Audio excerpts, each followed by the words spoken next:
Di, video ni. Ang katong studio, Recording. kaniyang view kadto ra mountain. Okay. Ang mountain. Sige lang, muna tanaw. Hardly tanaw.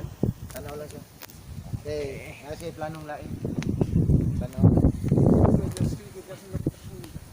So facing Here.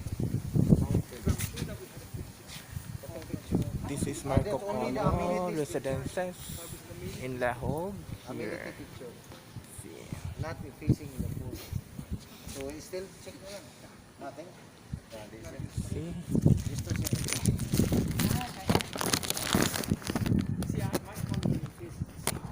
See and the pool. Sa Vista Mart pa.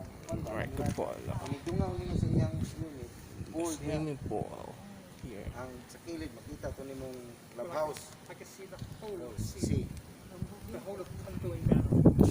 Okay, the view's right. They will Good. me to come into the city, and then next year I'll be commuting more. So if I was in the city and I had a studio, I would be there all the time. Yeah. But the studio would have to have a view. This is what I call a view. The mountains. Can have siya call tubig. a mountain. You like a water view. Pero wala pa ko ay wala pa siya. No tourist. The studio is no tourist. There's no balcony. Doesn't matter. I got a balcony on 2 acres. This is here. Ang yan lang na inikanan niya studio. When you look out on the window, you can see water. So if the studio is facing this side, it would be much, much better if facing this side. Kasi natin makita niya.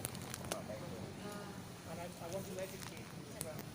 Okay, I'm not really that's it for now. Ang bilas, dati. View here in Marco Polo Residences. That's all, guys. Thank you very much for viewing here in Marco Polo, Lahog, Cebu City.